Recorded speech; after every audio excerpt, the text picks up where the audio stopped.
Our suggestion, based on our perception of the teaching of Jesus, is the following: that we ought not to take up arms and kill our enemies or fellow believers, which automatically occurs in times of international war, that Christians wind up killing Christians. That was certainly true in the World Wars, where Lutherans across the Channel were killing each other, unfortunately. This seems to be a complete contradiction of the whole New Testament ethic of love. And so every believer then must consider most carefully whether, if he shoots his enemy who invades his house and his enemy is lying on the ground with blood running out of his head, he has to be able to face the question as to whether he's just loved his enemy.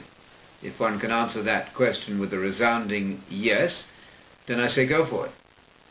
But if you have some doubt about whether that is true, then that needs to be rethought and pondered very carefully, because these are issues of obedience, perhaps, that could be crucial in our development.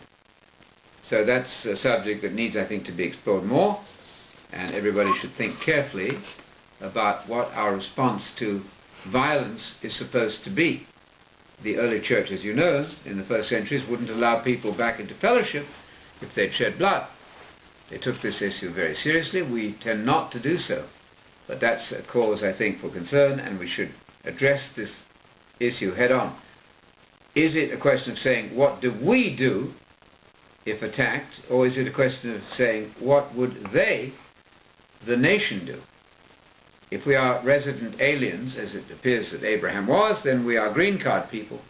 Our citizenship is not, firstly, in the country in which we reside, although we're to honor the authorities there, obey the laws of the land, and so on. And when you've just wounded somebody or killed them, you have to say, did I fulfill the command to love my enemy? That's the issue. You have to say, did I command, or did I follow the instruction to love my enemy if I've just shot him?